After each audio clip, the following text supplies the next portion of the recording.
ఇప్పుడు వాళ్ళు మాట్లాడుకుంటా అసలా అనౌన్స్‌మెంట్ గూడా ఏమి పట్టించుకోవట్లేదు. కొంచెం అది అందరికి చెప్పండి. వాక్యం చదివేవాళ్ళు తప్ప మిగతా వాళ్ళు మ్యూట్‌లో ఉండమని చెప్పండి. అమ్మా అందరూ విన్నారు కదమ్మా? చెప్పిన మాట విన్నారమ్మా? విన్నారా వినలేదా? హల్లెలూయా. దేవునికి స్తోత్రం తల్లి. మొదటి నేను మ్యూట్ చేసుకుంటున్నాను. నాతో మీరందరూ కూడా మ్యూట్ చేసినందుకు చాలా థ్యాంక్స్. చివరి వరకు బైబిల్ వాక్యం చదివే వాళ్ళు మాత్రమే అన్మ్యూట్ చేసుకోండి. మిగిలిన వారందరూ కూడా మ్యూట్ చేసుకోమని మనవి చేస్తున్నాను పిల్లరా. ఒకరిద్దరు ఉన్నా పర్లేదు కానీ జాగ్రత్తగా ఉండండి. మాటలు లేకుండా వాక్యంలోకి వెళ్ళినప్పుడు ఆయన సన్నిధిలో ఉన్నామన్న సత్యాన్ని గుర్తెరగమని ప్రత్యేకమైన మనవి పిల్లరా. Thank you very much.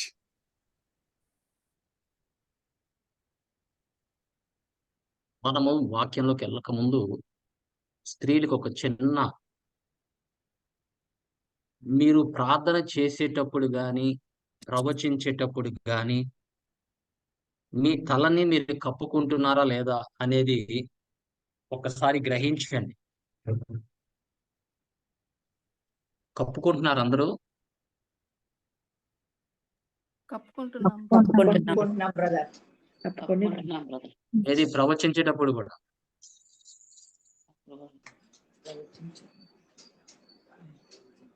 చెప్పండి. ప్రవచించేటప్పుడు, ప్రార్థన చేసేటప్పుడు, దేవుడి సన్నిధిలో కూర్చున్నప్పుడు ప్రతి వారు, స్త్రీ అనే వారు ఏం చేయాలి? దేవుని యొక్క సన్నిధిలో కూర్చున్నప్పుడు వాళ్ళ తలల్ని కప్పుకోవాలని దేవుడి వాక్యం సెలవిస్తుంది. కొరింథీయులకు రాసిన మొదటి పత్రిక 11వ అధ్యాయము 5, 6 వచనాలు చదవండి అమ్మా. పరిశుద్ధాత్మ దేవుడు 1 కొరింథీయులు 11, 5, 6 వచనాలు. 5, 6 వచనం.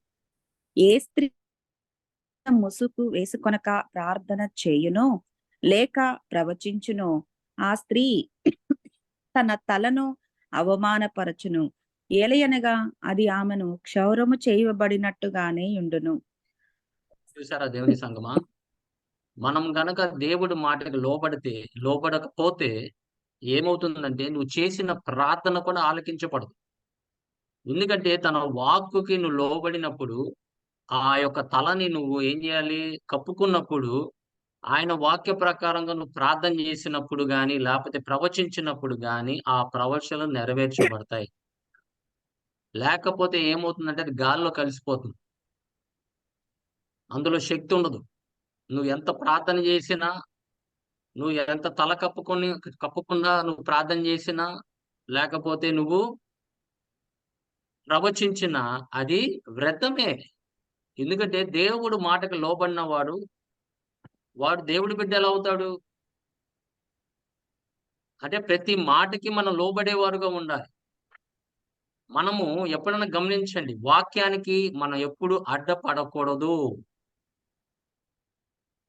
దేవుని యొక్క వాక్యము మనం చేస్తున్నామా లేదా? వాక్యము మనకు వచ్చేటప్పుడు మనం దానికి అడ్డపడుతున్నామా? లేకపోతే అది ఫ్రీగా పరిశుద్ధాత్మ ద్వారా ఆ వాక్యము మనకి లభిస్తుందా లేదా అనేది గ్రహించాలి. ఎందుకంటే ఈ దినాలు పరిశుద్ధాత్మ నడిపింపు ద్వారా మనం నడిపించబడాలి. కొంతమంది ఏమవుతుందంటే వాళ్ళ ప్రేరేపణ ద్వారా నడిపించబడుతున్నారు. కొంతమంది అయితే వాళ్ళ స్వాధీనంలో లేక వాళ్ళు వాక్యాన్ని ప్రకటిస్తున్నారు, ప్రవచిస్తున్నారు. కానీ దేవుడు మాట ఏమవుతుందంటే ఆత్మ వాళ్ళ మీదకి వచ్చినప్పుడు వాళ్ళు ప్రవచించటం మొదలెట్టారు అని దేవుడి వాక్యం సెలవిస్తుంది. అందుకోసం మన ఆత్మ మీద ఆధారపడాలి, ఆత్మ వారి మీద ఆధారపడాలి. అందుకోసమే మన ఆత్మ కొరకు మనం ఎదురు చూస్తూ ఉండాలి, ఆయన నడిపింపు కొరకు మనం ఎదురు చూస్తూ ఉండాలి. అందుకోసమే పాత నిబంధనలో మీరు చూసినట్లయితే దేవుడు కొంతమందిని ఆత్మతో నింపడానికి కారణం ఏంటంటే వాళ్ళ యొక్క పరిచర్యకి గుర్తింపుగా వాళ్ళని అభిషేకించాడు. అలాగే వాళ్ళ పరిచర్యని ముందు కొనసాగడానికి వారికి కృప ఇచ్చాడు. ఇప్పుడు ఆయన అభిషేకం లేకుండా మనం ఆయన సేవ చేయలేము. ఆయన ప్రణాళిక, ఆయన ఉద్దేశము మన పట్ల జరగదు. అందుకోసమే దేవుడు ఏం చేసేవాడు అంటే పాత నిబంధనలో ఒక ప్రవక్తని పిలిచి అభిషేకించేవాడు. లేకపోతే రాజుల్ని ప్రవక్తల ద్వారా గాని, యాజకుల ద్వారా అభిషేకించేవారు. ఆళ్ళు పరిశుద్ధాత్మ దేవుడు పొందిన తర్వాత ఆళ్ళు ఏం పొందుతున్నారంటే దేవుని యొక్క దయని పొందుకుంటున్నారు. దేవుని యొక్క ఆత్మని పొందిన వారు దేవుడి కృపని పొందుతున్నారు. ఎందుకంటే ఆ కృప వలనే నువ్వు జయించగలుగుతున్నావు. ఆ కృప వల్లనే నువ్వు సమస్తము సాధించగలుగుతున్నావు. ఆ కృప వల్లే నువ్వు దేవుడి సన్నిధిలోకి వెళ్ళగలుగుతున్నావు. ఆ కృప వల్ల నీ ప్రార్థన ఆలకించబడుతుంది. ఆ కృప శక్తి వల్లనే నువ్వు ముందు కొనసాగి దేవుడి యొక్క ప్రణాళిక, ఉద్దేశము నీ జీవితం పట్ల నువ్వు జరిగిస్తున్నావు. అందుకోసమే పరిశుద్ధాత్మ దేవుడు మన మీదకొచ్చినప్పుడు అది ఆయన ఏం చేస్తున్నాడంటే తన చిత్తము నెరవేర్చడానికి నీకు ఆత్మనిచ్చాడు. ఆమేన్. తన చిత్తాన్ని, అది మన చిత్తానికి కాదు ఆయన ఆత్మనిచ్చింది. తన చిత్తాన్ని నెరవేర్చడానికి ఆయన ఆత్మనిచ్చి ఉన్నాడు. అందుకోసమే మీరు పాత నిబంధనలు చూసినట్లయితే మీరు అందుకోసమే అభిషేకం అనే మాట హెబ్రీలో ఏముందంటే మసా అని రాయబడి ఉంది. అందుకోసమే ఆ పదము నుంచే మషియా అనే పదము మనకి తెలియపరచబడుతుంది. అంటే అభిషిక్తుడు. అభిషిక్తుడు అనగా మన ప్రభువైన యేసుక్రీస్తు.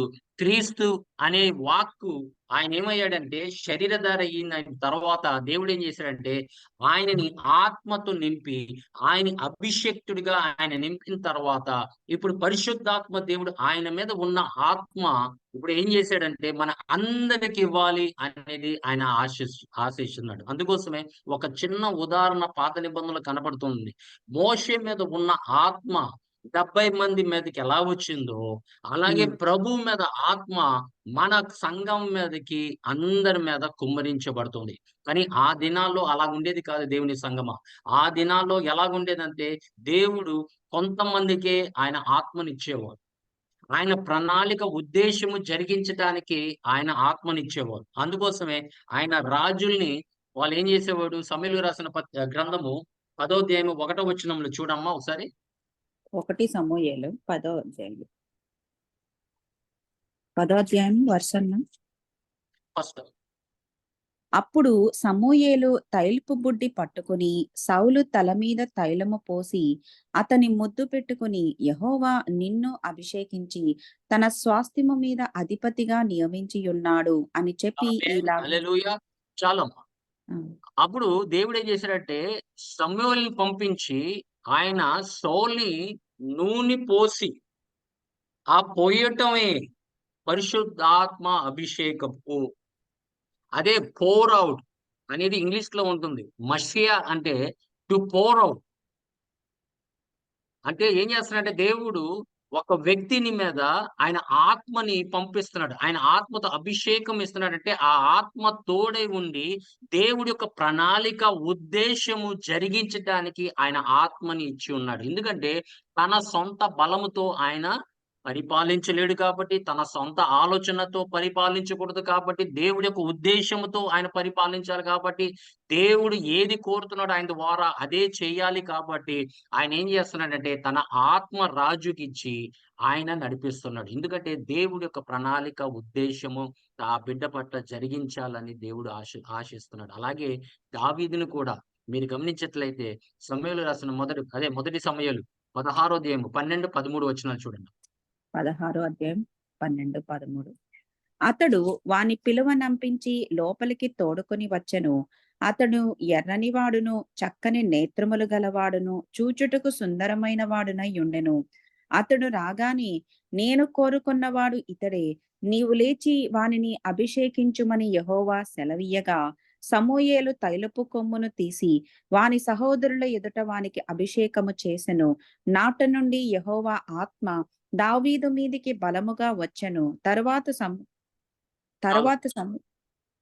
చూసారా దేవుని సంగమా, మొదటిసారిగా దావీదుని అభిషేకించినప్పుడు దేవుడు ఇతనే అని చెప్పి ఆయనకి ప్రత్యేకంగా సమూయేలుకి చెప్పినప్పుడు ఆత్మవారు సమూయేలుతో మాట్లాడారు. ఇతనే ఆయన అభిషేకించండి అన్నాడు. అనంగానే ఆయన సమూయేలు లేచి అతని మీద నూనె పోసి ఆయన అభిషేకించాడని. అభిషేకించిన వెంటనే పరిశుద్ధాత్మ దేవుడు ఇంకా మన దావీదుతో ఆయన నివాసము చేయటము మొదలెట్టాడు. ఆయనతో సహవాసము చేయటం మొదలెట్టాడు. దేవుని సంగమా, మనము కూడా అలాగే అభిషేకించబడాలి. దేవుడు కోరుచుంది ఏంటంటే ఆత్మ వారు మనతో ఉండి ఆయన నడిపించాలని ఆశపడుతున్నాడు. అలాగే దావీదుని ఆయన ఎలాగ ఆత్మతో నింపాడో, ఆ దినాల్లో రాజులకి ప్రవక్తలు గాని, లేకపోతే సంఘ పెద్దోళ్ళు గాని వాళ్ళు అభిషేకించేవారు. అభిషేకము వలన ఏమవుతుందంటే పరిశుద్ధాత్మ దేవుడు నీకు అనుగ్రహించబడుతున్నాడు. తర్వాత ఆయనకేం చేశారంటే సమూయేలు 2వ అధ్యాయము 4వ వచనంలో చూసినట్లయితే రెండో మారు కూడా ఆయన అభిషేకించినట్లుగా కనిపించాడు. ఒకసారి చూడండి. 2 సమూయేలు 2:4. అంతటా యూదావారు అక్కడికి వచ్చి యూదావారి మీద రాజుగా దావీదునకు పట్టాభిషేకము చేసిరి. ఆమేన్. చూసారా? ఆయన అభిషేకించి అక్కడ యూదా రాజుగా ఆయన ప్రకటించారు. మూడోసారిగా 2 సమూయేలు గ్రంథము 5వ అధ్యాయము 3వ వచనంలో 5వ అధ్యాయం 3వ వచనం. మరియు ఇశ్రాయేలు వారి పెద్దలందరూ హెబ్రోనులో రాజు నొద్దకు రాగా రాజైన దావీదు హెబ్రోనులో యెహోవా సన్నిధిని వారితో నిబంధన చేసెను కనుక ఇశ్రాయేలు వారి మీద రాజగుటకై వారు దావీదునకు పట్టాభిషేకము చేసిరి. ఆమేన్, హల్లెలూయా. వాళ్ళు అభిషేకించి ఆయన రాజుగా చేశారు. 3 మార్లు ఆయన అభిషేకించారు. ఆమేన్, హల్లెలూయా. ఒకటేమో ఆయన యవనస్తుడిగా ఉన్నప్పుడు, రెండోసారి ఆయన యూదా రాజుని ఆయన ప్రకటించినప్పుడు, మూడోసారి ఇజ్రాయెల్ రాజుగా ఆయన ప్రకటించినప్పుడు 3 మార్లు ఆయన అభిషేకించారని దేవుడి వాక్యం సెలవిస్తుంది. ఒక్కసారి అయితే ప్రవక్త ద్వారా, అలాగే యూదా జనాంగము ద్వారా, అలాగే మూడోది ఇజ్రాయెల్ ప్రజల ద్వారా ఆయనని అభిషేకించారు. అందుకోసమే అభిషేకము ఎలా వస్తుంది అనేది కాదు దేవుని సంగమా. దేవుడు నన్ను అభిషేకించాడా లేదా? అందుకోసమే మనము కొంతమంది ఏం చేస్తారంటే ఆ దైవజనుడు చేతులేస్తేనే మన ఆత్మ పొందుతాము అని అనుకుంటారు. కానీ దేవుడి ఉద్దేశం అది కాదు. కొంతమందినేమో దైవజనుల ద్వారా ఆయన అభిషేకిస్తాడు. కొంతమందేమో సంఘ పెద్దల ద్వారా అభిషేకిస్తాడు. సంఘములో పరిశుద్ధాత్మ అభిషేకము కలిగిన వారు ఉన్నారు. సంఘంలో ఆయన దైవజనులు పరిశుద్ధాత్మ దేవుడు కలిగిన వారు ఉన్నారు. కానీ ఎక్కడైనా గాని మీరు ఎప్పుడైనా చూడండి, దేవుడు నానా విధాలుగా అభిషేకించాడు. ప్రత్యేకంగా ప్రవక్తల ద్వారానే కాదు, మనుషుల ద్వారా, అంటే సంఘ పెద్దలు, ఆయన కోరిన సంఘ పెద్దలు, ఆయన పెట్టిన ఇజ్రాయెల్ ప్రజల్ని వాళ్ళని పిలిచి ఆయన్ని అభిషేకించారని దేవుడి వాక్యం సెలవిస్తుంది. అందుకోసమే దేవుని యొక్క అభిషేకము అది ఎలా వస్తుందో మనకి తెలియదు. కొన్నిసార్లు ఎవరు అభిషేకించకుండానే దేవుడు ఆత్మతో నింపుతాడు. నువ్వు ప్రార్థన కూర్చున్నప్పుడు దేవుడు అలాగా ఆత్మతో మమ్మల్ని నింపుతాడు. ఆమేన్. నా మీద ఎవరు చేసి ఆత్మ ఇవ్వరలేదు. నేను దేవుడి సన్నిధిలో ఆయన మొరపెట్టినప్పుడు, కష్టము ఏడిచినప్పుడు, అయ్యా నువ్వు అనేక మందికి ఆత్మనిస్తున్నావు, నాకు ఇంకా ఆత్మని ఇవ్వలేదు అని నేను బాధపడుతున్నప్పుడు 12 గంటల రాత్రి ఒక్కసారి నేను ఒక దైవజనుడు ప్రోగ్రాం చూస్తున్నప్పుడు ఆయన ప్రార్థన చేసుకుంటున్నాడు. నేను కూడా అలాగే ప్రార్థన చేస్తూ ఉన్నాను. పరిశుద్ధాత్మ దేవుడు నా మీద దిగి వచ్చాడు. దేవుడికి మహిమ కలుగును గాక. హల్లెలూయా. అలాగా అనేక మందికి నానా విధాలుగా దేవుడు ఆత్మనిస్తాడు. అందుకోసమే మనము ప్రత్యేకంగా ఫలానా వ్యక్తి దగ్గరే నాకు ఆత్మ కలుగుతుంది అనే ఉద్దేశము మనం కలగకూడదు. ఎందుకంటే దేవుడు ఉద్దేశాలు మన ఉద్దేశాలు కావు. దేవుడు ఆలోచనలు మన ఆలోచనలు కావు. ఆమేన్, హల్లెలూయా. ఆయన ఆలోచనలు వేరేగా ఉంటాయి. గమనించండి. నాకు ఈ దిశ నుంచే నాకు సహాయం వస్తుంది అనేది మీరు ఎప్పుడు ధ్యానించకూడదు. మీ దాని వైపు చూడకూడదు. దేవుడు ఏ దిశ నుంచి నీకు సహాయం పంపిస్తాడు, ఏ దిశ నుంచి ఆయన ప్రేరేపిస్తాడు, ఏ మనిషిని ప్రేరేపించి నీ మీద చేయేసి అభిషేకిస్తాడు అనేది మనకి తెలియదు. అందుకోసమే మనం ఆయన అభిషేకం అడగాలి. మనుషుల అభిషేకం ఎప్పుడు అడగమాకండి. మనము దేవుని యొక్క అభిషేకం అడగాలి. పరిశుద్ధాత్మ దేవుని అడగండి. అంతేగాని వేరే వారి మీద ఉన్న ఆత్మని మనం అడగకూడదు. ఎందుకంటే దేవుడు వాళ్ళకి ఇచ్చిన వరం అది. దేవుడికి వాళ్ళకి ఇచ్చినది. నీకు ఆయన సెపరేట్ గా ఏదో పెట్టుంటాడు. మీరు అది అడగండి. మీది అడగకుండా వేరే వాళ్ళని అడిగితే దేవుడికి ఎలా ఉంటుంది చెప్పండి? నీ పట్ల ఆయన ఉద్దేశం కలిగి ఉన్నాడు. నీ పట్ల ఆయన నీకు ఆత్మనివ్వాలనుకుంటున్నాడు. నీ పట్ల ఈ వరం నీకు సిద్ధపరిచాడు. కానీ ఈ వరం వద్దు ప్రభువా, నాకు ఆ వరమే కావాలి అని నువ్వు కూర్చున్నప్పుడు ఏమవుతుందంటే దేవుని పరిశుద్ధాత్మని దుఃఖపరిచినట్లుగా మనకు కనపడుతూ ఉంటది. ఆయనేమో నీకు ఇవ్వాలి ఒకటి అనుకున్నప్పుడు నువ్వు వేరేది కోరుతూ ఉంటావు. వేరే వాటి మీద ఆశపడుతూ ఉంటావు. అందుకోసం మనం చాలా జాగ్రత్తగా ఉండాలి. దేవుడు అభిషేకం ఎలాగ అభిషేకిస్తాడని మనకు అనవసరం. ఎవరి ద్వారా అనేది మనకు అనవసరం. ఆయన ఇచ్చేది ఆత్మ. పరిశుద్ధాత్మను అడిగావు కాబట్టి అది ఎవరి ద్వారా ఆయన అభిషేకిస్తాడో, లేకపోతే ఆయన సొంతగా నేను అభిషేకిస్తాడో అది ఆయన చిత్తమై ఉన్నది. అందుకోసమే మనం ప్రార్థన చేసినప్పుడు గాని, మనము ఎప్పుడన్నా దేవుడు ఆత్మను అడిగినప్పుడు గాని ఆయన్ని అడగాలి. ఎందుకంటే నేను అభిషిక్తుడైనది మన ప్రభువైన యేసుక్రీస్తు. అందుకోసమే ఆయన గురించి సాక్ష్యం చెప్తూ బాప్తిజం ఇచ్చే యోహాను ఏం చెప్పాడు? నేనైతే నేను బాప్తిజం ఇచ్చుచున్నాను అన్నాడు. కానీ ఆయన అగ్నితోను వెనక పరిశుద్ధాత్మతోను వచ్చేవాడు ఆయన పరిశుద్ధాత్మలోను ఇప్పుడు వద్దు. వచ్చేవాడు, నా తర్వాత వచ్చేవాడు ఆయన ఏం చేస్తాడంట? నా ఆత్మతోను వెనక అగ్నితోను మీకు బాప్తిజం ఇచ్చాను. ఇప్పుడు బాప్తిజం ఇచ్చేవాడు ఎవరు? మనిషా, మన ప్రభువైన యేసుక్రీస్తువా? ప్రభు నీకు వరాలు ఎవరు ఇస్తున్నాడు? దేవుడు ఇస్తున్నాడా? మనిషి ఇస్తున్నాడా? దేవుడు.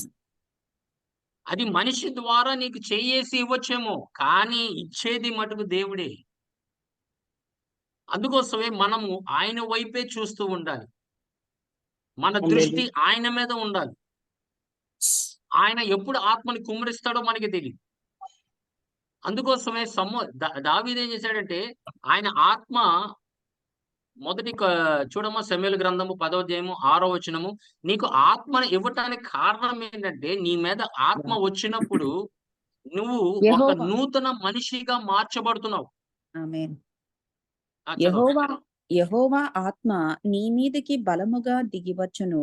నీవు వారితో కలిసి ప్రకటన చేయుచుండగా నీకు క్రొత్త మనస్సు వచ్చును. ఆమేన్. చూసారా దేవుని సంగమా?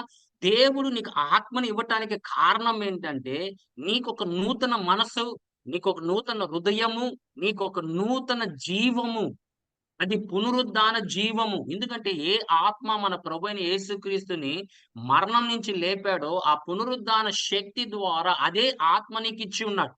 ఇప్పుడు ఆ పునరుద్ధాన శక్తి ఎక్కడుంది? ఆత్మ ఉన్న వారిలో వాళ్ళలో ఉంటుంది ఆ పునరుద్ధాన శక్తి. నువ్వు ఆత్మని కలిగి ఉంటే నువ్వు పునరుద్ధాన శక్తి నువ్వు కలిగి ఉన్నట్లే. ఎందుకంటే ఆత్మ వారు నీలో నివసిస్తున్నాడు. అందుకోసం వాళ్ళ ఆత్మతో అభిషేకించబడినప్పుడు వాళ్ళ సొంత బలం గాని ఆలోచనలతో చేయలేని పని ఆత్మ ద్వారా వాళ్ళు చేయించారు. అందుకోసమే మీరు గమనించండి. ఆమేన్. ఏలియా ఆత్మతో నింపబడినప్పుడు ఆయన అహాబు రథాల కన్నా ఆయన పరిగెత్తుకుని వెళ్ళాడంట. అలాగే సాంసోన్ ఆయన ఆత్మతో నింపబడినప్పుడు ఆయనకి ఎక్కడ ఉంది బలము? మీరు గమనించండి. అంత బలం ఎక్కడుంది? ఒక సింహాన్ని పోరాడటానికి. లేకపోతే ఆయన అనేక మందిని నక్కల్ని పట్టుకొని వాటి ఏం చేశాడు? తోకలతో ముడి వేశాడు. ఎలాగ సాధ్యం అది? అంతమంది నక్కల్ని పట్టుకుంటాము. అది దేవుని యొక్క శక్తి ద్వారా. అందుకోసమే నీ శక్తి చేత కాదు, నీ బలము చేత కాదు, నా ఆత్మ ద్వారా అని సెలవించడానికి కారణం ఏంటంటే, మనము ఆయన ఆత్మ పొందినప్పుడు మన శక్తిని మనం వాడకూడదు, మన బలమని మనం వాడకూడదు. ఆయన ఆత్మ ద్వారా నడిపించబడాలి. అందుకోసం దేవుడు ఏం చేసేవాడంటే, ఆ దినాల్లో రాజులకి, తర్వాత యాజకులకి, మీరు గమనించట్లయితే యాజకుల్ని కూడా దేవుడు అభిషేకించేవాడు. ఎందుకంటే ఆయన పిలిచిన వారిని, ఆయన ఏర్పరచుకున్న వారిని ప్రత్యేకంగా ఆత్మనిచ్చి వాళ్ళని నడిపించేవాడు. ఎందుకంటే ఆత్మ నీకు ఇవ్వటం కారణం ఏంటంటే, ఆయన ప్రణాళిక, ఉద్దేశము ఆయనదే జరగాలి అనేది నీకు ఆత్మనిచ్చి ఉన్నాడు. అయినా కూడా నీకు ఆత్మనిచ్చి నీ సొంత ఆలోచనలతో నడిస్తే లేనిపోయిన మనం తెచ్చుకున్నట్లే. ఆయన ఆత్మనిచ్చి మన సొంత విధానంగా నడుస్తాను అంటే గనక కుదరదు. ఎందుకంటే ఎంతమంది తన ఆత్మ చేత నడిపించబడుతున్నారో వాళ్ళే దేవుడు కుమారులని సెలవిచ్చిన దేవుడు. ఆయన ఆత్మ ద్వారా మనం నడిపించబడాలని ఆయన ఆశపడుతున్నాడు. నిర్గమకాండం 28:41 చూడమ్మా. నిర్గమకాండం 28:41.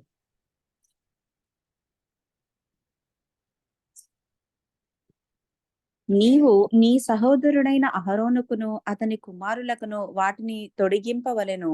వారు నాకు యాజకులగునట్లు వారికి అభిషేకము చేసి వారిని ప్రతిష్ఠించి వారిని పరిశుద్ధ పరచవలెను. ఆమేన్. హల్లెలూయా. వాళ్ళు అభిషేకించబడిన తర్వాత వాళ్ళు ఏమవుతున్నారు? వాళ్ళు పరిశుద్ధులుగా, పవిత్రులుగా వాళ్ళు మార్చబడుతున్నారు. పరిశుద్ధాత్మ ఇవ్వటానికి కారణం ఏంటంటే, నీ జీవితము ఒక పరిశుద్ధమైన జీవితము, ఒక పవిత్రమైన జీవితంగా మార్చబడటానికి ఆయన పరిశుద్ధాత్మ దేవుడు నీకిచ్చి ఉన్నాడు. ఆమేన్. ఎందుకంటే మన యొక్క నీతి మురికి గుడ్డల్లాంటివన్నాడు. ఆయన ఏం చేశాడంటే, ఆయన శిలువ ద్వారా, ఆయన రక్తము చేత నీ మురికి గుడ్డలను తీసేసి, ఆయన గుడ్డలు నీకిచ్చాడు. ఆమేన్. హల్లెలూయా. ఆయన వస్త్రాలు నీకు ధరింపు చేశాడు. ఆ రక్షణ వస్త్రాలు, ఆయన స్తుతి వస్త్రాలు, ఆయన ఏమేం వస్త్రాలు ఆయన కలిగున్నాడో అయన్నీ ఆయన నీకిచ్చాడు. ఆయన అభిషేకించాడు. ఎందుకంటే ప్రత్యేకంగా ఆయన అభిషేకించిన కారణం ఏంటంటే, నువ్వు పవిత్రుడిగా ఉండడానికి. పవిత్రమైన జీవితము జీవించటానికే పరిశుద్ధాత్మ. అందుకోసం పరిశుద్ధుడు ఆయన. పరిశుద్ధాత్ముడు కాబట్టి ఆయన నీలో నివసించడానికి వచ్చాడు. వాళ్ళందరూ అది యాజకులైన, రాజులైన దేవుడు ఆయన బిడ్డల్ని ఆయన అభిషేకించేవారు. ఆయన విశ్వసించిన వారిని ఆయన అభిషేకించేవారు. ఎందుకంటే ఎవరు విశ్వసించారో వాళ్ళని నీతిమంతులుగా తీర్చాడని దేవుడి వాక్యం సెలవిస్తుంది కాబట్టి, వాళ్ళు విశ్వసించిన వారిని ఆయన ఆత్మతో నింపాడని దేవుడి వాక్యం సెలవిస్తుంది. ప్రత్యేకమైన పని ఏంటంటే, వాళ్ళు చేయటానికి, దేవుడి పని చేయటానికి మనం ఆత్మతో నింపబడి ఉండాలి. మనం పరిచర్యలో ముందు కొనసాగాలన్నా ఆత్మతో నింపబడి ఉండాలి. ఎందుకంటే అది ఆయన పరిచర్య. ఆయన ఆత్మే నడిపించాలి మనం. ఆయన ఆత్మే పంపించాలి. ఎక్కడికి పంపించాలన్నా ఆయన ఆత్మే పంపించాలి. అందుకోసమే దేవుడి వాక్యంలో, అపోస్తుల కార్యంలో మీరు చూసినట్లయితే, ఎవరో కట్టిన పునాది మీద నేను కట్టను అని సెలవిచ్చాడు పౌలు గారు. నాకొక మెర ఆయన పెట్టి ఉన్నాడన్నాడు. ఆయన ఏర్పరచుకున్నాడు. నేను దాన్ని దాటి నేను వెళ్ళనన్నాడు. అందుకోసమే వాళ్ళ ఆత్మ ద్వారా నడిపించబడ్డారు దేవుని సంగమా. మనము కూడా ఆత్మ వారి మీద ఆధారపడాలి. పరిశుద్ధాత్మ దేవుడి మీద ఆధారపడినప్పుడు నువ్వు నిజమైన దేవుడి కుమారుడు. ఎందుకంటే ఆత్మ స్వరము కొరకు నువ్వు ఎదురు చూస్తున్నావు. నీ సొంత ఆలోచనతో, నీ సొంత బలముతో నువ్వు నడవట్లేదు కాబట్టి. ఆమేన్. హల్లెలూయా. ఆళ్ళు పరిశుద్ధాత్మ దేవుడిని పొందుకున్న తర్వాత వాళ్ళు మాటలు విధానము మారిపోయింది. వాళ్ళ చేష్టలు మారిపోయినాయి. వాళ్ళ ప్రవర్తన మారిపోయింది. ఎందుకంటే పరిశుద్ధాత్మ దేవుడు మన జీవితంలోకి వచ్చిన తర్వాత మనం చేయాల్సిన పని ఏంటో దాని మీద ఫోకస్ ఉంటుంది. దేవుడు దేని నిమిత్తం మనల్ని పిలిచాడో దాని మీదే నీకు కాన్సంట్రేషన్ ఉంటుంది. అందుకోసం ఆయన అభిషేకించడానికి కారణం ఏంటంటే, నీ పరిచర్య తెలియపరచడానికి. ఆయన ఇచ్చిన పరిచర్య నీకు తెలియపరచడానికి. నీకిచ్చిన పరిచర్యలో నువ్వు ముందు కొనసాగడానికి దేవుడు కృప కావాలి, సహాయం కావాలి. కాబట్టి పరిశుద్ధాత్మ దేవుడు నిన్ను నడిపించడానికి వచ్చాడు. నీలో నివసించడానికి వచ్చాడు. నీలో ఉండడానికి వచ్చాడు. కాదు, నాకు వేరే వాళ్ళ పరిచర్య కావాలి, నాకు వేరే వాళ్ళ వరాలు కావాలి, నాకు వేరే వాళ్ళది కావాలని నువ్వు కూర్చుంటే గనక దేవుడు నీ దగ్గర ఉన్నది కూడా ఆయన తీసివేస్తాడు. ఎందుకంటే నీకిచ్చినది నువ్వు వాడకపోతే, ఆ ఒక్క తలాంతు నీకిచ్చిన ఒక తలాంతు నువ్వు వాడకపోతే ఏమవుతుందంటే, ఉన్న వాడి దగ్గర తీసుకొని ఇంకా ఎక్కువ ఉన్న వాడికి ఆయన ఇస్తాడని దేవుడి వాక్యం సెలవిస్తుంది. గమనించండి దేవుని సంగమా. 5 తలాంతులు ఉన్నవాడికి 10 ఇచ్చాడు. 2 తలాంతులు ఉన్నవాడికి 5 ఇచ్చాడు. ఆ ఒక్క తలాంతులు వాడుకున్న వాడికి ఏం చేశాడంటే అది తీసేసుకొని ఆయనే పొమ్మని చెప్పాడు. ఆయనకి శిక్షించాడు. ఆయన ఇచ్చిన మనం వాడుకోవాలి దేవుని సంగమా. నీ కొరకు ఏది మంచిదో దేవుడికి తెలుసు. పరిశుద్ధాత్మ ద్వారా మన ఆదరణ కలగాలి. మనం ఆదరించబడాలి. పరిశుద్ధాత్మ ద్వారా మనం నడిపించబడాలి. అందుకోసం పాత నిబంధనకి, కొత్త నిబంధనకి తేడా ఏంటంటే, అక్కడ కొంతమంది వారికి, రాజులకి, ప్రవక్తలకి, అలాగే యాజకులకి దేవుడు అభిషేకించేవారు. అందుకోసమే మన మధ్యలో ప్రవక్త ఉన్నప్పుడు, మన గ్రూప్‌లో ప్రవక్తలు ఉన్నప్పుడు, ఆ ప్రవక్తలతో దేవుడు ఎలా మాట్లాడతాడన్నాడు? సంఖ్యాకాండము 12వ అధ్యాయము 6-8 వచనాలు చదవండి. 12వ అధ్యాయము 6 నుంచి. వారిద్దరూ రాగా ఆయన, నా మాటలు వినుడి, మీలో ప్రవక్త యుండిన ఎడల యెహోవానగు నేను దర్శనమిచ్చి అతడు నన్ను తెలుసుకొనున్నట్లు కలలో అతనితో మాటలాడుదును. నా సేవకుడైన మోషే అట్టివాడు కాడు. అతడు నా ఇల్లంతటిలో నమ్మకమైన వాడు. నేను గూఢ భావములతో కాదు, దర్శనమిచ్చి ముఖాముఖిగా అతనితో మాటలాడుదును. అతడు యెహోవా స్వరూపమును నిదానించి చూచును. కాబట్టి నా సేవకుడైన మోషేకు విరోధముగా మాటలాడుటకు మీరేలా భయపడలేదనెను. ఆమేన్, హల్లెలూయా. దేవుడికి మహిమ కలుగును గాక. పరిశుద్ధాత్మ దేవుడు ఆయన ఒక ప్రవక్తని ఆయన అభిషేకించాడంటే ఆ ప్రవక్తని ఆయన దర్శనాల ద్వారా, కళల ద్వారా ఆయన మాట్లాడతాడు. ఉమ్. మీరు గమనించండి. ఈ దినాల్లో దేవుడు దర్శించి, దేవుడు దర్శనాలు చెప్పేవారు, లేకపోతే ఆ కళల భావాలు చెప్పేవారు సంఘము గనక జాగ్రత్తగా, అది ప్రవచనమై ఉండొచ్చు, దర్శనమై ఉండొచ్చు, అది కళ అయి ఉండొచ్చు. మనుష్యులు దాన్ని గ్రహించకుండా, దాని గురించి ప్రార్థన చేయకుండా దాన్ని వదిలేస్తే అప్పుడు ఏమవుతుందంటే అక్కడ దేవుడి ప్రణాళిక జరగదు. ఎందుకంటే నువ్వు దేవుడు నీకు ఇచ్చిన దర్శనంని నువ్వు తిరస్కరిస్తే, దేవుడు ఇచ్చిన కళని, దేవుడు మాట్లాడే విధానాలు, దర్శనం అనేది, కళలు అనేది ఆయన మాట్లాడే విధానం, ప్రవచన ఆయన మాట్లాడే విధానం, వాక్కు ఆయన మాట్లాడే విధానం, స్వరము ఆయన మాట్లాడే విధానము. మనం గనక ఆత్మ కలగపోతే నీకు ఆ గ్రహింపు అనేది ఉండదు. నానా విధాలుగా ఆయన మాట్లాడతాడని సెలవిచ్చాడు. అందుకోసమే మనం వివేచన వరము మనం కలిగి ఉండాలి దేవుని సంగమా. నువ్వు గనక దేవుని యొక్క వాక్యము నీ హృదయంలో ఉన్నప్పుడు నీకు వివేచన వరము, పరిశుద్ధాత్మ దేవుడు చెప్తాడు అతను చెప్పేది కరెక్ట్ కాదు అనేది, ఆయన మాట్లాడేది కరెక్ట్ కాదు అని చెప్తాడు. ఎందుకంటే దేవుడు వాటిలోని తీసుకొని మనకి బోధిస్తాడని దేవుడు యేసుక్రీస్తు ప్రభువే సెలవిచ్చాడు. ఇప్పుడు యేసుక్రీస్తు ప్రభు వాటిలో తీసుకోకుండా ఆయన సొంత ఆలోచనలతో బోధిస్తే గనక మనం వెంటనే పరిశుద్ధాత్మ దేవుడు మనకి తెలియపరుస్తాడు. అది ఎంతమందికి అది ఆ గ్రహింపు ఉందో లేకపోతే ఆ నడిపింపు ఉందో నాకైతే తెలియదు, కానీ దేవుడు ఆత్మ కలిగిన వారు వెంటనే పరిశుద్ధాత్మ దేవుడు చెప్తాడు అది వాక్యంలో లేదు, ఆయన సొంతంగా చెప్తున్నాడు, సొంత ఆత్మతో చెప్తున్నాడని. అందుకోసమే మన పరిశుద్ధాత్మ దేవుడు కలిగినప్పుడు మనం ఏమవుతామంటే ఆ కళలకు గాని, దర్శనాలకు గాని మనకి ఆ యొక్క భావాలు అర్థం అవుతుంది.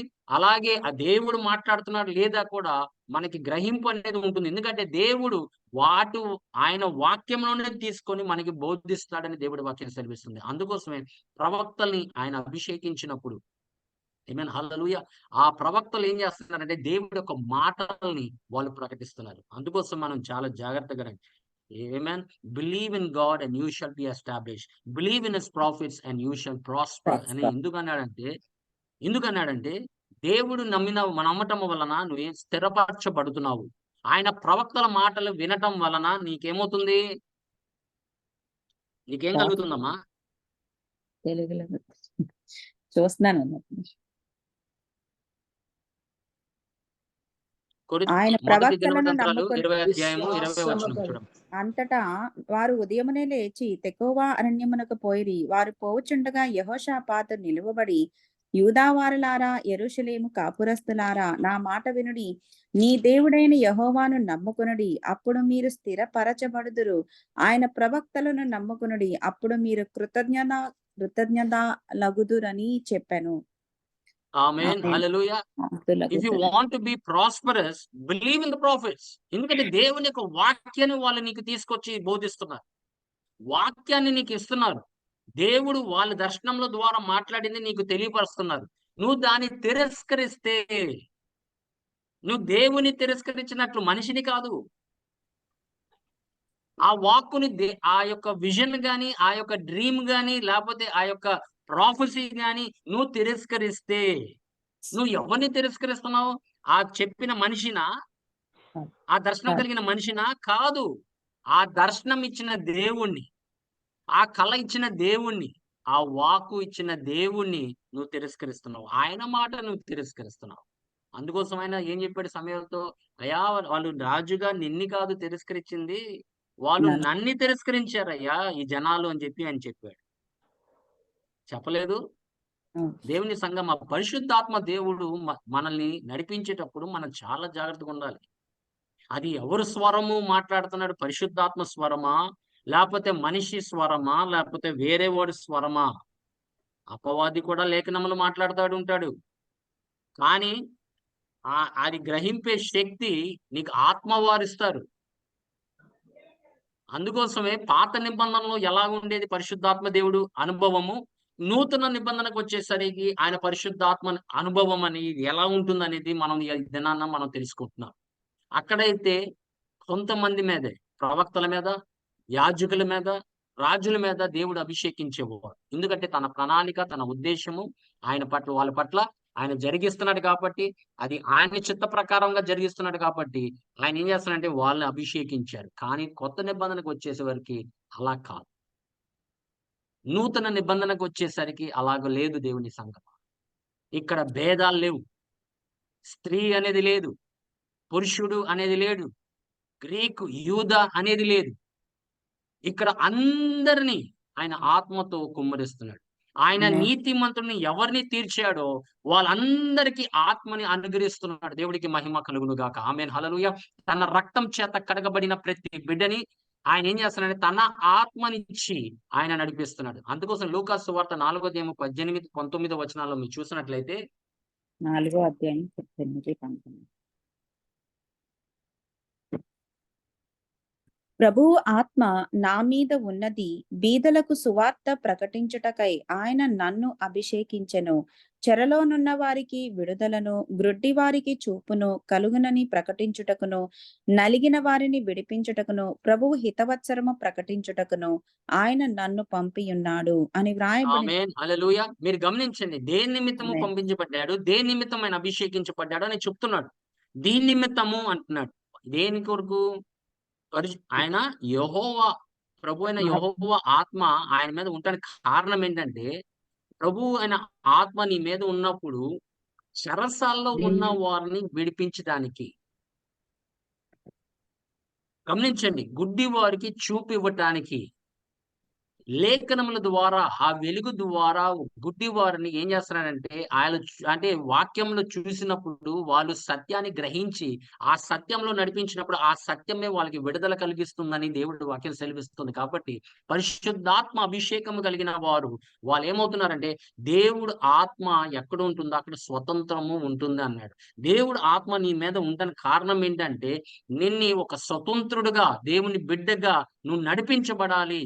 నువ్వు నడిపించడమే కాదు, ఇతరుల్ని కూడా గుడ్డివారుగా, ఒకప్పుడు నువ్వు గుడ్డివాడుగా నడిచావు కాబట్టి దేవుడు నీ మీద ఆయన కరుణించి, ఆయన కృప చూపించి, ఆయన నిన్ను నీతిమంతుడు తీర్చి, పరిశుద్ధాత్మ దేవుడు నీకిచ్చిన కారణం ఏంటంటే నువ్వు కూడా ఇతరులకు వెళ్ళి అదే సువార్త ప్రకటించి చీకట్లో ఉన్న వాళ్ళని వెలుగులోకి, అలాగే బంధకాల్లో ఉన్న వాళ్ళని విడిపించడానికి, చెరసాల్లో ఉన్న వాళ్ళని చెరల నుంచి బయటికి తీసుకురావటానికిను ఆయన నిన్ను అభిషేకించి ఉన్నాడు. పరిశుద్ధాత్మ దేవుడిని ఎందుకు ఇచ్చాడంటే నూతన నిబంధనలో మనము ఒక నూతన మనసు కలిగి ఉండాలి, నూతన హృదయము కలిగి ఉండాలి, ఒక నూతన మనిషిగా మనం మార్చబడాలి, నూతన సృష్టిగా మనం మార్చబడాలి. అదే అభిషేకము, ప్రభు మీద ఉన్న అభిషేకము ఆత్మ ఏమున్నదో అదే ఆత్మ మనం కలిగి ఉన్నాం కాబట్టి మనము కూడా దేవుని యొక్క సువార్త ప్రకటించే వారుగా ఉండాలి. చెరసాల్లో ఉన్న వాళ్ళని విడిపించడానికి, అలాగే గుడ్డి వాళ్ళు మనము చూపించేదానికి, మన పేదవాళ్ళకి సువార్త ప్రకటించేవారుగా మనం ఉండాలని దేవుడు ఆశిస్తున్నాడు. అందుకోసమే దేవుడు ప్రభుని అభిషేకించాడు. ఆమేన్, హల్లెలూయా. అందుకని ఆమేన్. అపోస్తలుల కార్యము 10వ అధ్యాయం 38 వచనము. 10వ అధ్యాయం 38వ వచనం. అదేదనగా దేవుడు నజరేయుడైన యేసును పరిశుద్ధాత్మతోనూ శక్తితోనూ అభిషేకించనన్నది దేవుడు ఆయనకు తోడయ్యుండెను కనుక ఆయన మేలు చేయుచు అపవాది చేత పీడింపబడిన వారినందరినీ స్వస్థపరచుచు సంచరించుచుండెను. ఆమేన్. ఆమేన్. ప్రభుని ఎవరిని అభిషేకించారు?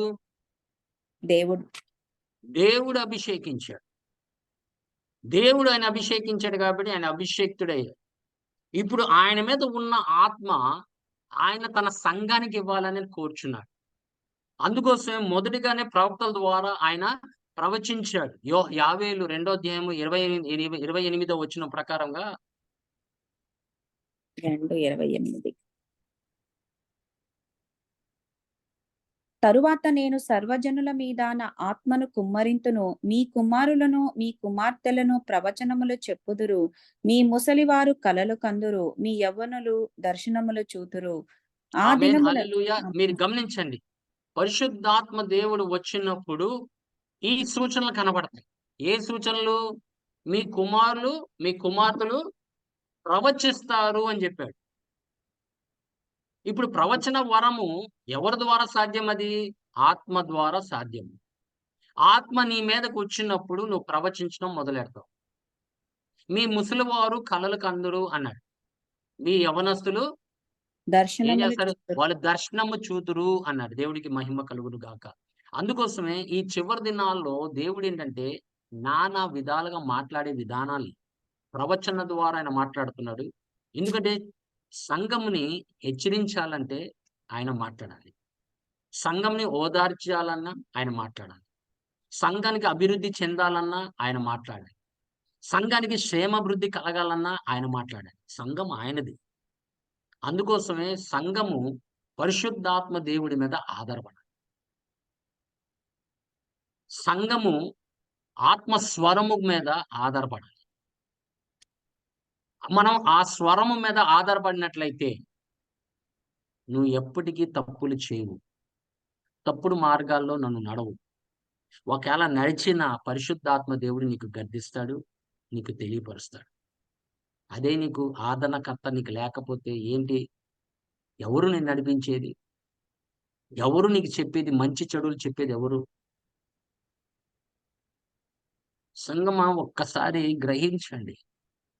మనం చివరి దినాల్లో ఉంటున్నాము. అనేక స్వరాలు వినిపిస్తున్నాయి. టీవీలో స్వరాలు వినిపిస్తున్నాయి. బయట స్వరాలు వినిపిస్తున్నాయి. అది ఎవరి స్వరము? ఎవరి స్వరము మనం వింటున్నాము? పరిశుద్ధాత్మ దేవుడు ఆయన వాటిలోని తీసుకుని నీకు బోధింతును అని సెలవిచ్చిన దేవుడు, అది పరిశుద్ధాత్మ దేవుడు ఆయన బోధిస్తున్నాడా? లేకపోతే ఆ మనిషి బోధిస్తున్నాడా అని నీకు గ్రహింపు లేకపోతే వాళ్ళు ఏం చేస్తారంటే తప్పు దారిలో నడిపించడానికి సాధ్యం అవుతుంది. అందుకోసం చాలా మంది ఇంకా బంధకాల్లో ఉండడానికి కారణం ఏంటంటే వాళ్ళు మనుషుల మీద ఆధారపడుతున్నారు. మనుషుల మాటల మీద ఆధారపడుతున్నారు. దేవుడు వాళ్ళకి ఒక ఆత్మనిచ్చాడని, ఆ పరిశుద్ధాత్మ దేవుడు వాళ్ళలో ఉన్నారని, వాళ్ళు కూడా ప్రవచించగలరని, వాళ్ళు దర్శనాలు చూడగలరు, కలలు చూడగలరని, వాళ్ళు వేరే వాళ్ళ మీద ఆధారపడుతున్నారు. దేవుని సంగమా, దేవుడు వేరే వాళ్ళ ద్వారా మాట్లాడినప్పుడు నీతో మాట్లాడతాడు. కానీ నీకు ఆత్మని ఎందుకు ఇచ్చాడు? ఆయన ఆత్మని కుమ్మరించబడినప్పుడు నువ్వు ఏం మాట్లాడతానన్నాడు? నువ్వు ప్రవచిస్తావు అన్నాడు. మరి నువ్వు ప్రవచిస్తున్నావా? పోనీ దర్శనాలు చూస్తున్నామా? పోనీ దేవుడు కళల ద్వారానే మాట్లాడుతున్నాడు మనతో? సరే, అవన్నీ పక్కన పెట్టు. కనీసం ఆత్మవారు నీతో మాట్లాడుతున్నాడు స్వరము ద్వారా. దేవుని సంగమా, మనము ఆయన బిడ్డలము. ఆయన ఆత్మ చేత మనం నడిపించబడాలనే నా ఆశ. అందుకోసమే కొలత లేకుండా ఆయన ఆత్మని ఇస్తానికి కారణం ఏంటంటే మనము ఆయన ఆత్మతో నింపబడాలని. ఈ దేవుని ఆత్మ నీ దగ్గరికి రావటానికి గాని, నీ మీద కుమ్మరించబడటానికి ఆయన ఏమయ్యాడో తెలుసా? ఈ ఆత్మ నీ మీదకి రావటానికి దేవుని సంగమా, పాత నిబంధన చూసినప్పుడు ఆ అభిషేకము కొరకు వాడిన నూనె గాని, లేకపోతే మోషే గుడారములో ఆ పరిశుద్ధ స్థలంలో ఆ దీపస్తంభంలో వాడే నూనె గాని, అది ఎక్కడి నుంచి వస్తుంది? నిర్గమకాండము 27వ అధ్యాయము 20వ వచనం ఒకసారి చూడండి. నిర్గమకాండం 27 20 అన్నా 27 20 అన్నా 27, 20.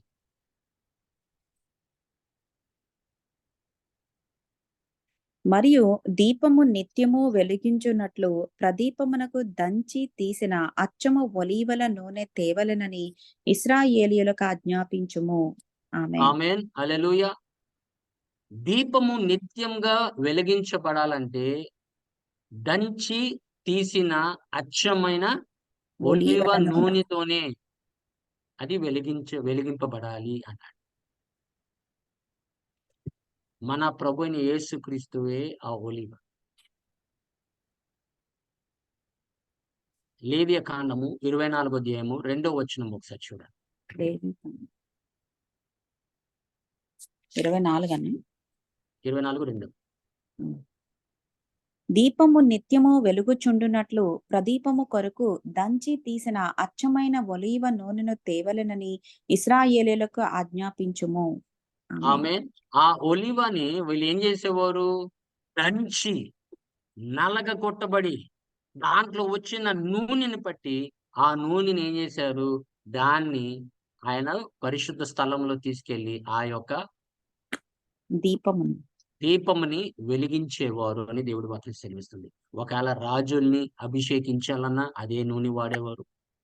ప్రవక్తల్ని అభిషేకించాలన్నా లేకపోతే యాజకుల్ని అభిషేకించాలన్నా ఆ దంచబడిన నూనెని, నలగగొట్టబడిన ఆ యొక్క ఒలివాన్ని దాంట్లోంచి వచ్చిన నూనెని వాళ్ళు వాడేవారు.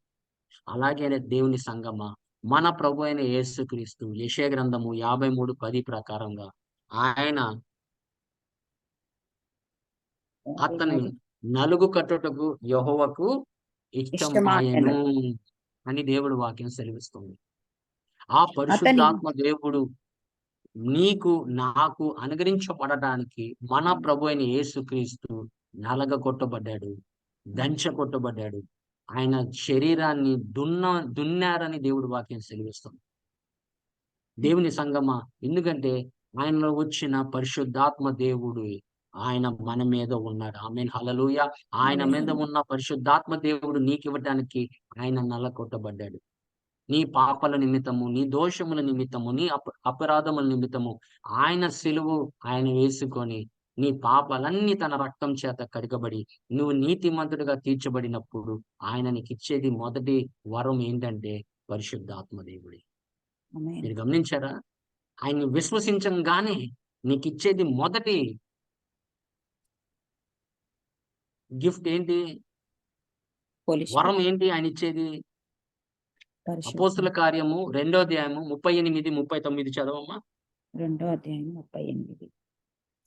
పేతురు, మీరు మారు మనస్సు పొంది పాపక్షమాపణ నిమిత్తము ప్రతివాడు యేసుక్రీస్తు నామమున బాప్తిస్మము పొందుడి, అప్పుడు మీరు పరిశుద్ధాత్మ అను వరము పొందుదురు. ఆమేన్. ఆమేన్. దేవుడికి మహిమ కలుగును గాక. ఆయన్ని విశ్వసించటం వలన, ఆయన యొక్క నామములో బాప్తిజం పొందడం వలన, పాప క్షమాపణ నిమిత్తమును బాప్తిజము పొందినప్పుడు ఆయన ఏం చేసేది?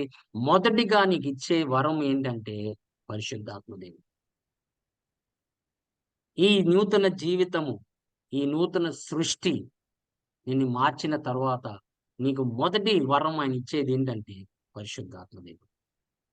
ఎందుకంటే పరిశుద్ధాత్మ దేవుడు నీలో ఉంటే గనక నీ రక్షణ క్షేమము ఉంటుంది. నీకు ఏ రక్షణ నీకు ఇచ్చాడో ఆ రక్షణని ఆయన కాచి కాపాడుతాడు. ఆ రక్షణలోకి నీకు నడిపిస్తున్నాడు.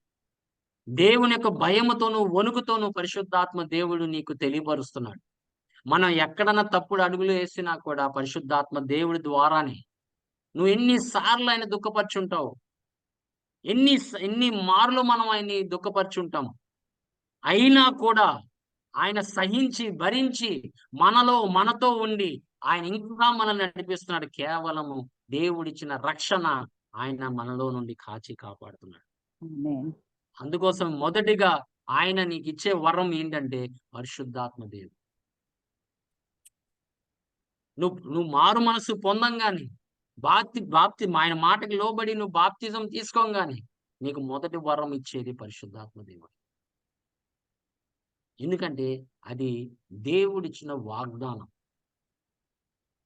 తండ్రి యొక్క వాగ్దానము పరిశుద్ధాత్మ దేవుడు అందరి మీద కుమ్మరించబడాలని ఆయన ఆశిస్తున్నాడు. ఆమేన్. అది తండ్రి వాగ్దానం. అది మరొక్కసారి మనం దాని గురించి మాట్లాడుకుందాం. కానీ దేవుడి సంగమా, నువ్వు మారు మనసు పొందావు, బాప్తిజము తీసుకున్నావు, నువ్వు ఆ దేవుడిచ్చిన ఆ మొదటి వరమును పొందుకున్నావా? నువ్వు ఆత్మ ద్వారా నువ్వు నడిపించబడుతున్నావా? ఆత్మ కావాలని నువ్వు దేవుడి సన్నిధిలో మొరపెడుతున్నావా? కన్నీరు కారుస్తున్నావా? ప్రభు, అనేక మందిని ఆత్మనిచ్చావు, నాకు కూడా నీ ఆత్మని దయచేయి ప్రభువా, నీ ఆత్మ నిండుదల నాకు కావాలి అని మనం అడుగుతున్నామా? ఎందుకంటే మనం ఆత్మ ద్వారా నడిపించబడాలి. ఆయన వచ్చిందే మనల్ని నడిపించడానికి, సంఘంని పరిశుద్ధపరచడానికి ఆయన వచ్చాడు, సంఘంతో మాట్లాడడానికి ఆయన వచ్చాడు.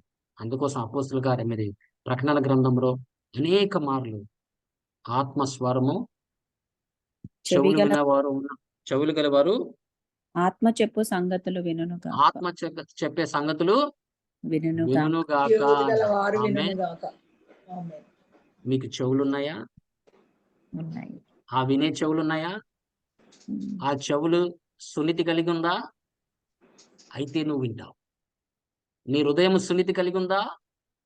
అయితే వింటావు. సున్నితి లేకుండా నువ్వు ఆయన స్వరాన్ని వినలేవు. ఆ స్వరాన్ని వినలేవు. నీ చెవులకి సున్నితి కావాలి, నీ హృదయానికి సున్నితి కావాలి. అప్పుడే నీకు స్పష్టంగా పరిశుద్ధాత్మ దేవునితో మాట్లాడుతూ ఉంటాడు. ఆ పరిశుద్ధాత్మ సహవాసం కొరకు మనం పాకలాడుతూ ఉండాలి. ఎందుకంటే మన ప్రభుని యేసుక్రీస్తు గురించి తెలియపరిచేవాడు ఆయన కంటే ఇంకెవరు లేరు. ఆమేన్. ఆమేన్. హల్లెలూయా. నీ వరుడు గురించి గాని, దేవుడు రక్షకుడు గురించి గాని, దేవుడు ప్రణాళిక గురించి గాని నీకు నాకు తెలియపరిచేది పరిశుద్ధాత్మ దేవుడే. అందుకోసమే ఒక్క స్క్రిప్చర్ తో మనం ముగిద్దాం. మిగతా వాటి మనం వచ్చే వారం చూసుకుందాం. కొరింథీయులకు రాసిన మొదటి పత్రిక 2వ అధ్యాయము 9-10 వచనాలు చూద్దాం. 2వ అధ్యాయం 9-10. ఇందును గూర్చి దేవుడు తన్ను ప్రేమించు వారి కొరకు ఏవి సిద్ధపరచనో అవి కంటికి కనబడలేదు, చెవికి వినబడలేదు, మనుష్య హృదయమునకు గోచరము కాలేదు అని వ్రాయబడి ఉన్నది. మనకైతే దేవుడు వాటిని తన ఆత్మ వలన బయలుపరచియున్నాడు. ఆ ఆత్మ అన్నిటినీ దేవుని మర్మములను కూడా పరిశోధించుచున్నాడు. ఆమేన్. ఆమేన్. హల్లెలూయా. ఈ అన్ని మనకి ఎలా తెలియపరచబడుతున్నాయి దేవుని సంగమా? మనము దేవుని ఆత్మ కలిగి ఉంటే కనుక దేవుడు తన ప్రేమించిన వారికి ఏది సిద్ధపరిచాడు అనేది ఆయన ఆత్మ ద్వారా సంఘముకి తెలియపరుస్తున్నాడు. ఆమేన్. హల్లెలూయా. ఎందుకంటే వేరే వాటి కొరకు మనం పాకులాడుతున్నాం. కానీ దేవుడు నీ కొరకు ఏం సిద్ధపరిచాడో నీకు తెలియపరచబోవడానికి కారణం ఏంటంటే ఆత్మ లేదు కాబట్టి. అదే మనం ఆత్మ కలిగి ఉంటే కనుక దేవుడు నువ్వు ఇక్కడ వాటి గురించి నువ్వు ఆలోచిస్తున్నావు, కానీ దేవుడు నీ కొరకు ఏం సిద్ధపరిచాడు అనేది నువ్వు గ్రహించలేకపోతున్నావు. ఆమేన్. హల్లెలూయా. ఇక్కడ వాటి కొరకు నువ్వు పాకులాడుతున్నావు, ఇక్కడ వరాల గురించి నువ్వు పాకులాడుతున్నావు, ఇక్కడ వాటి గురించి నువ్వు ప్రయాసపడుతున్నావు. ఇక్కడ ధనము గురించి నువ్వు ప్రయాసపడుతున్నావు దేవుని సంగమా. కానీ దేవుడు తన ప్రేమించిన వారికి ఆయన ఏం సిద్ధపరిచాడో ఆత్మ ద్వారా మనకి తెలియపరుస్తున్నాడు. ఆమేన్. హల్లెలూయా. మిగతా భాగము మనం వచ్చేవారు చూద్దాం. దేవుడి కొద్ది మాటలు మన హృదయంలో ఫలింపులోకి తీసుకొచ్చును గాక. ఆమేన్. ఆమేన్. ఆమేన్.